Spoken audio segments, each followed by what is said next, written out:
የኃይል መቆራረጥና ጨለማ አስቸግሮታል? መፍትሄ ካሉ ግሪን ሰንቴክ አለሎ። የኃይል ማጠራቀሚያችን የመብራት መቆራረጥ እንዳለ ያስረሳውታል፣ ጨለማን ያሰናብታል። ግሪን ሰንቴክ ጥራትና በቂ ዋስትና ያላቸው የሶላር መብራቶችን ኪስን በማይጎዳ ዋጋ በመረጡት አማራጭ አቀረበሎ። የቤት የቢሮ የግቢ ውስጥና የመንገድ መብራቶችን እኛ ጋር ያገኛሉ።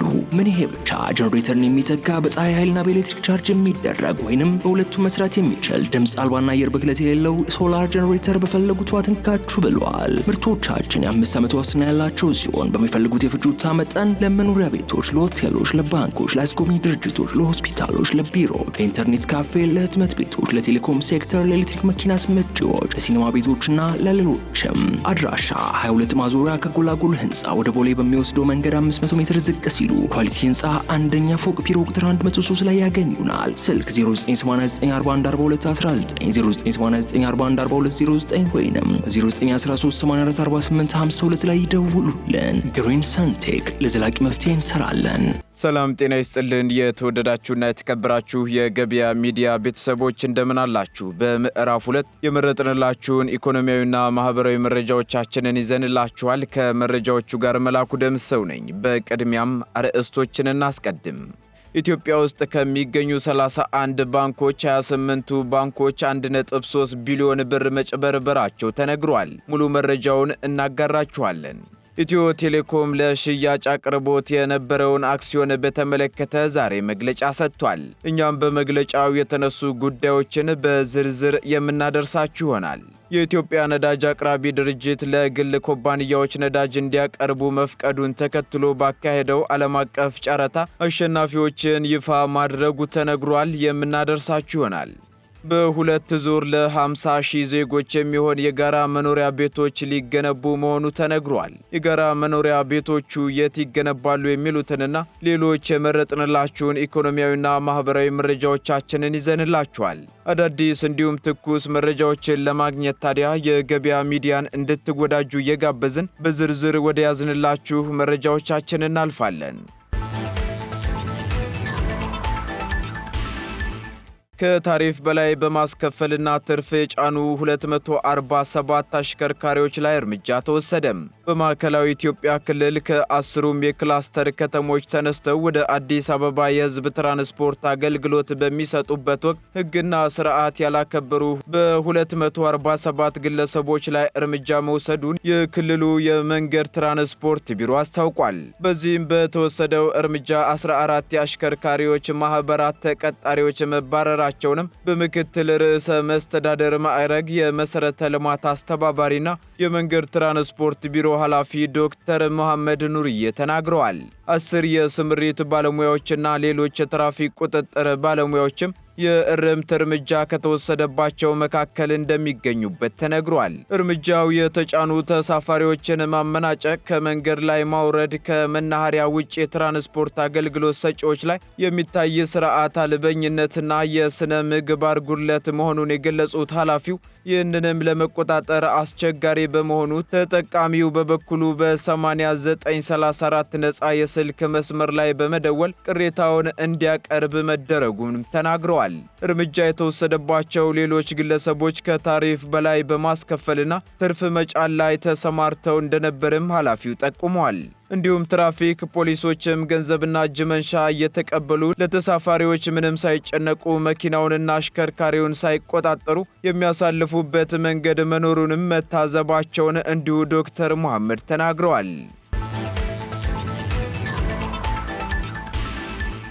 ከ1.7 ቢሊዮን ብር በላይ የሆነ ወጪ ግጭት ያለባቸው አካባቢዎችን ታሳቢ ያደረገ ፕሮጀክት ይፋ መሆኑ ተገለጸ።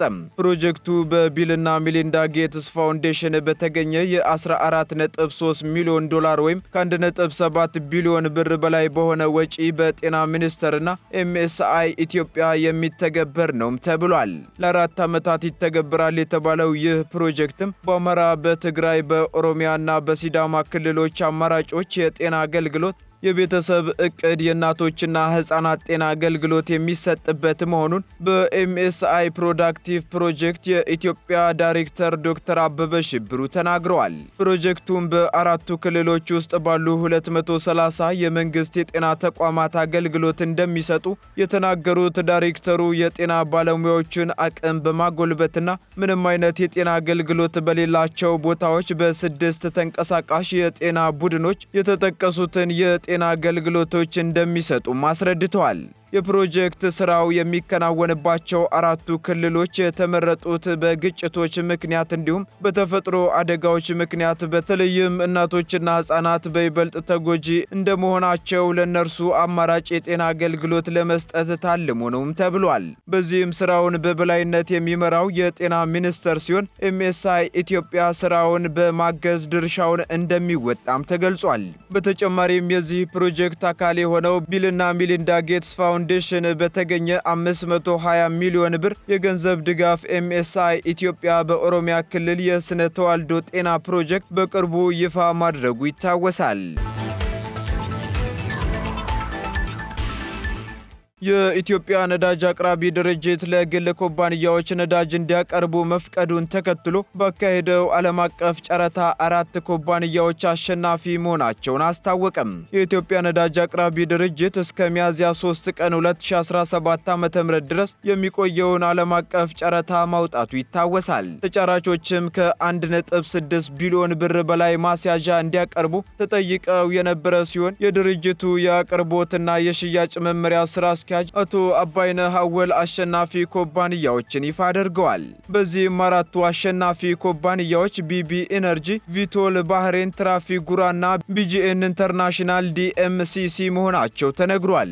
እነዚህ ኩባንያዎች በቴክኒክና በፋይናንስ ብቁ ሆነው በመገኘታቸው ጨረታውን አሸንፈዋል ያሉት አቶ አባይነህ ኩባንያዎቹ ለ1 ዓመት የሚቆይ የነዳጅ አቅርቦት ውል በዓለም አቀፍ የነዳጅ ዋጋ መሰረት በማቅረብ የሀገር ውስጥ ፍላጎትን ለማሟላት ይሰራሉም ብለዋል። በጨረታው ከ15 በላይ ኩባንያዎች ቢሳተፉም የተቀመጡትን መስፈርቶች ማሟላት የቻሉት ግን 4ቱ ብቻ ናቸው ተብሏል። ስራ አስኪያጁ አክለውም የተሰጠው የአቅርቦት ፍቃድ ለ1 ዓመት ብቻ የሚሰራ ሲሆን በዓመቱ ማብቂያ ላይ አዲስ ጨረታ እንደሚካሄድ ገልጸዋል። ይህ አዲስ አሰራርም የነዳጅ አቅርቦት ችግሮችን ለመፍታትና ለግል ተሳታፊዎች እድል በመፍጠር የነዳጅ ገበያውን ሊያነቃቃ እንደሚችልም ጠቁመዋል።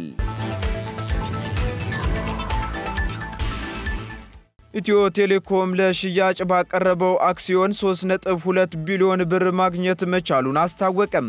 ከወራት በፊት መንግስት የኢትዮጵያ ካፒታል ገበያን ማስጀመሩን ተከትሎ ኢትዮ ቴሌኮም ካለው አጠቃላይ የአክሲዮን ድርሻ ውስጥ 10 በመቶውን ለሽያጭ ይፋ ማድረጉ ይታወሳል። በዚህም ኢትዮ ቴሌኮም ይፋ ያደረገውን የአክሲዮን ሽያጭ ጊዜው ማብቃቱን ተከትሎ በቀጣይ ያለው ሂደት ምን ይመስላል በሚለው ላይ ጋዜጣዊ መግለጫውን ዛሬ አውጥቷል። በመግለጫውም በኢትዮጵያ ካፒታል ገበያ ባለስልጣን በወጡ አቅጣጫዎች መሰረት ኢትዮ ቴሌኮም አክሲዮኑን በመሸጥ ሀገራዊ የኢኮኖሚ ሪፎርም ማድረጉንም አንስቷል። በዚህም የኩባንያው ዋና ስራ አስፈጻሚ ፍሬሕይወት ታምሩ የአክሲዮን ሽያጩ 47377 ኢንቨስተሮች የተሳተፉበትና 10 ሚሊዮን ሼር የገዙ እንዲሁም 3.2 ቢሊዮን ብር የተገኘበት ስለመሆኑ ተናግረዋል። ዋና ስራ አስፈጻሚዋ አክለው ባሳለፍነው ጥቅምት 7 የተጀመረው የአክሲዮን ሽያጭ ታኅሳስ 25 ቀን 2017 ዓ.ም ያበቃ ቢሆንም በተለያዩ ጥያቄዎች መሰረት እስከ የካቲት 7 ቀን ተራዝሞ እንደነበርም ገልጸዋል። በዚህም በአጠቃላይ ለ121 ቀናት ሲሸጥ የነበረው አክሲዮን 3.2 ቢሊዮን የኢትዮጵያ ብር የተከፈለበት መሆኑን አንስተው ገንዘቡ ደግሞ ዝግ በሆነ አካውንት መቀመጡንም ተናግረዋል። በመጀመሪያው ዙር ከጥቅምት 7 እስከ ታኅሳስ 5 ቀን 2017 ዓ.ም ድረስ 8.78 ሚሊዮን አክሲዮን መሸጡ የተነሳ ሲሆን በተራዘመው ጊዜ ውስጥ ደግሞ 1.87 ሚሊዮን አክሲዮን መሸጡ ተነግሯል። እንዲሁም የአክሲዮን ሽያጩ በመንግስት ፍቃድ ለሁለተኛ ዙር እንደሚቀጥል የተገለጸ ሲሆን ቀጣይ የሚኖረው ሽያጭ ደግሞ ቀድመው አክሲዮን በገዙ ባለሀብቶች ፍላጎት ላይ የተመሰረተ እንደሚሆን ዋና ስራ አስፈጻሚው አክለዋል። ኢትዮጵያ ውስጥ የሚገኙ 28 ባንኮች 1.3 ቢሊዮን ብር መጭበርበራቸው ተነገረም። 28 የኢትዮጵያ ባንኮች 1.3 ቢሊዮን ብር መጭበርበራቸውን የኢትዮጵያ ብሔራዊ ባንክ በዓመታዊ የገንዘብ ደህንነት ሪፖርቱ አስታውቋል። የባንኩ ሪፖርትም እስከ ፈረንጆቹ 2024 ድረስ ያሉ የገንዘብ እንቅስቃሴዎች ዙሪያ ትኩረቱን ያደረገ ሲሆን 28 የኢትዮጵያ ባንኮች 1.3 ቢሊዮን ብር በአጭበርባሪዎች ገንዘባቸውን አጥተዋል ብሏል። የማጭበርበር ድርጊቶች የተፈጸሙት ደግሞ በሐሰተኛ የገንዘብ ኖቶች፣ በተሰረቁ የኤቲኤም ማሽኖች፣ በሐሰተኛ ቼኮች እንዲሁም በሐሰተኛ የስልክ መልእክትና ተያያዥ መንገዶች አማካኝነት መሆኑን በዝርዝር ሪፖርቱ አስቀምጧል። በዚህ ዓመት ባንኮች ያጡት ገንዘብ ከአምናው ተመሳሳይ ወቅት ጋር ሲነጻጸር ደግሞ በ300 ሚሊዮን ብር ጭማሬ እንዳሳየም በሪፖርቱ ላይ ተጠቅሷል። በኢትዮጵያ በአጠቃላይ ካሉ 31 ባንኮች ውስጥ 28ቱ ሲጭበረበሩ የቀሪዎቹ 3 ባንኮች ማንነትም ሆነ 1.3 ቢሊዮን ብር ተጭበረበሩ የተባሉት ባንኮችም ዝርዝራቸው በይፋ በሪፖርቱ ላይ አልተጠቀሰም። ባንኮች ከአነስተኛ የብድርና ቁጠባ ተቋማት ጋር በመቀናጀት ብድሮችን እየሰጡ ነው የተባለ ሲሆን ይህ አገልግሎት እየጨመረ መሄድና የበይነ መረብ ማጭበርበሮች መበራከት ባንኮች የሚያጡት ገንዘብ ሊጨምር እንደሚችል ብሔራዊ ባንክ በሪፖርቱ ላይ መጥቀሱን ከፌዴራል የስነ ምግባርና ጸረ ሙስና ኮሚሽን የተገኘው መረጃ ያመለክታል። በሁለት ዙር ለ50 ሺህ ዜጎች የሚሆን የጋራ መኖሪያ ቤቶች ሊገነቡ መሆኑን የደሴ ከተማ አስተዳደር አስታወቀም። ይህን የጋራ መኖሪያ ቤቶች ግንባታን በተመለከተ የደሴ ከተማ አስተዳደር ተቀዳሚ ምክትል ከንቲባ አቶ ሳሙኤል ሞላልኝ በዛሬው ዕለት መግለጫ ሰጥተዋል። በመግለጫቸውም በደሴ ከተማ አስተዳደር በሁለት ዙር ለ50 ሺህ ዜጎች የሚሆኑ የጋራ መኖሪያ ቤቶች እንደሚገነቡ ተናግረዋል። በከተማዋ እየተስፋፋ ከመጣው የንግድ እና ኢንቨስትመንት እንቅስቃሴ ጋር ተያይዞ የህዝብ ቁጥር በፍጥነት እየጨመረ መጥቷል ያሉት ተቀዳሚ ምክትል ከንቲባው በዚህም ደግሞ ነዋሪዎች በመኖሪያ ቤት እጥረትና በቤት ኪራይ ውድነት እየተሰቃዩ መሆኑን አንስተዋል። ይህን መሰረታዊ ችግር ለመፍታት የከተማ አስተዳደሩ በሁለት ዙር 50 ሺህ ዜጎችን በጋራ መኖሪያ ቤት ተጠቃሚ ለማድረግ አቅዶ ቤቶቹ የሚገነቡበትን ቦታ በዚህም በመጀመሪያው ዙር 28 ሺህ ዜጎች የመኖሪያ ቤት ተጠቃሚ ይሆናሉ የተባለ ሲሆን የከተማዋ ነዋሪዎችን በሚሰሩበት መስሪያ ቤትና በሚኖሩበት ቀበሌ ከሚያዝያ 20 ቀን እስከ ግንቦት 30 2017 ዓ.ም ድረስ መደራጀት እንዳለባቸው አስገንዝበዋል። ህብረተሰቡን በአቅሙ ልክ ከባለ 1 መኝታ እስከ ባለ 3 መኝታ ቤት መመዝገብ እንደሚችል የጠቆሙት አቶ ሳሙኤል ለባለ 1 መኝታ 72፣ ለባለ 2 መኝታ 54 እና ለባለ 3 መኝታ ቤት ደግሞ 42 ሰው በመሆን መደራጀት እንደሚቻልም ተናግረዋል። እንዲሁም በሁለተኛ ዙር ግንባታው ደግሞ 22000 ዜጎችን ተጠቃሚ ለማድረግ የቤቶቹ ግንባታ ተጠናክሮ ይቀጥላል ሲሉም በሰጡት መግለጫ አክለዋል።